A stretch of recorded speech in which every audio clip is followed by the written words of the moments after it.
इधर ईमानदार पत्रकारों की सूची बनाई है, लिस्ट, नाम आपका भी है उसमें। आपसे अच्छा ईमानदार कोई नहीं है। ईमानदार बार बार बोल रहे हैं, ये कटाक्ष करने की क्या जरूरत है? इंडिया गठबंधन ने जो 14 पत्रकारों के बहिष्कार की पहली लिस्ट जारी की है, उससे पहले ही बवाल मचा हुआ है। लेकिन जिन पत्रकारों को सुधरने का मौका दिया गया था, वो सुधरने की जगह उन नफरती चिंटुओं के साथ खड़े हैं। ऐसे में इंडिया गठबंधन अब दूसरी लिस्ट जल्द ही जारी कर सकता है, जिसमें कुछ और लोगों के नाम शामिल होंगे जिन्हें सुधरने का मौका दिया गया था, लेकिन वो सुधरने के बजाय उन 14 नफरती चिंटुओं के समर्थन में खड़े हो गए।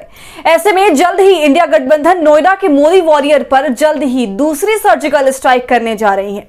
नमस्कार, आदाब, आप देख रहे खबर अड्डा और मैं हूं आपके साथ सुम्बुलीरम। जैसे ही 14 नफरती, हाहाकारी, ललकारी और महामारी दंगाइयों की लिस्ट जारी हुई, नोएडा के न्यूज रूमों में रोना धोना शुरू हो गया। जो हर दिन लोकतंत्र को भीड़ तंत्र में बदल रहे थे, वो भी लोकतंत्र की बात करने लगे। इंडिया गठबंधन द्वारा बहिष्कार को पत्रकारिता पर हमला बताने लगे। जिन लोगों ने 2024 के बाद से पत्रकारिता को आम चूसो पत्रकारिता बना दिया, वो अब खुद के बैन को पत्रकारिता का गला घोटना बता रहे हैं। लेकिन जिस तरह से इंडिया गठबंधन ने सिर्फ 14 नफरती चिंटुओं की लिस्ट जारी कर आज तक में अंजना ओम कश्यप और सुधीर चौधरी को लड़वा दिया और एक मौका अंजना को सुधरने का दिया था, लेकिन अंजना सुधरने के बजाय उन नफरती चिंटुओं के समर्थन में खड़ी नजर आई। ऐसे में यह अनुमान लगाया जा रहा है कि दूसरी लिस्ट में अंजना का नाम भी शामिल किया जा सकता है, क्योंकि इंडिया गठबंधन ने अंजना द्वारा सुधीर चौधरी को नाम लिए बिना सत्ता के सामने रेंगने वाला बताया, तो सुधीर चौधरी ने 14 बॉयकॉट पत्रकार के अलावा सभी को विपक्ष के हाथों का खिलौना बता दिया। ऐसे में सुधीर ने साफ तौर से अंजना को विपक्षी पार्टियों के हाथों का खिलौना बता दिया था। और आज तक में मचा ये हल्ला हंगामा इतना बताने के लिए काफी है कि इंडिया गठबंधन ने अपने एक मकसद को पूरा कर लिया है, जिसमें गोदी के बंदरों की असलियत दुनिया के सामने उजागर करना है। एंकरों की बहिष्कार की दूसरी लिस्ट आने वाली है। न्यूज 24 ने टाइम्स ऑफ इंडिया के हवाले से खबर किया है कि जिसमें साफ शब्दों में लिखा है कि न्यूज एंकर्स के बॉयकॉट की दूसरी लिस्ट भी आएगी 14 के बाद, और कई न्यूज एंकर्स का बॉयकॉट करेगा इंडिया गठबंधन।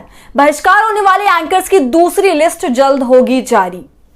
14 लोगों की लिस्ट में अंजना का नाम ना शामिल किए जाने पर लोग सवाल उठा रहे थे, पूछ रहे थे कि आखिर अंजना को उस लिस्ट में जगह क्यों नहीं दी गई। अब जो दूसरी लिस्ट आ रही है, उसमें अंजना का नाम भी शामिल कर लिया गया है, जो अंजना अपने टाइटल में मोदी लगाती हो, क्योंकि आपने अंजना का वो वीडियो देखा ही होगा जिसमें वो अंजना और मोदी कहती पकड़ी गई थी।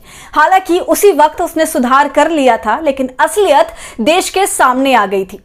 उसके बाद संबित पात्रा की तरह अंजना मोदी को देश का पप्पा बता देती है। अंजना ने अपने शो का नाम रखा था इंडिया के पापा, और उस पर मोदी की फोटो लगाकर देश को यह बताने की कोशिश की थी कि संबित पात्रा की तरह वो भी मानती हैं कि मोदी देश के पप्पा हैं। तो उसी अंजना का नाम दूसरी लिस्ट में शामिल होने जा रहा है। अंजना के उसी पप्पा में पत्रकारिता की देन है कि जब अंजना बिहार गई थी तो बीच सड़क पर दौड़ा दी गई थी। अंजना मोदी गो बैक का नारा लगाया गया था। अंजना चोर है के नारों से पटना गूंज उठा था।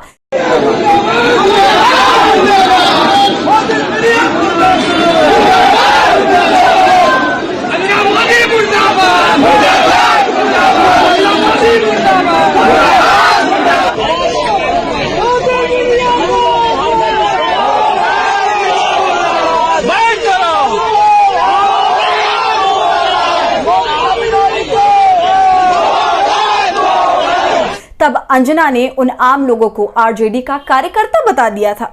तब आरजेडी ने भी मुंह तोड़ जवाब देते हुए कह दिया था कि बिहार की जनता उड़ती चिड़िया को हल्दी लगाना जानती है।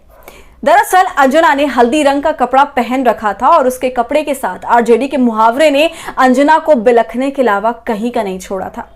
ऐसे में इंडिया गठबंधन द्वारा जारी होने जा रही दूसरी लिस्ट पर आप क्या सोच रहे हैं, हमें कमेंट कर जरूर बताएं। और हमारी फ्री जर्नलिज्म को आपके सपोर्ट की जरूरत है। वो तभी होगा जब आप जितना ज्यादा थैंक्स बटन का इस्तेमाल करेंगे और इससे हमारी हौसला अफजाई करेंगे। साथ ही अगर अब तक आपने हमारे चैनल खबर अड्डा को यूट्यूब पर सब्सक्राइब नहीं किया है तो इसे अभी कर लीजिए।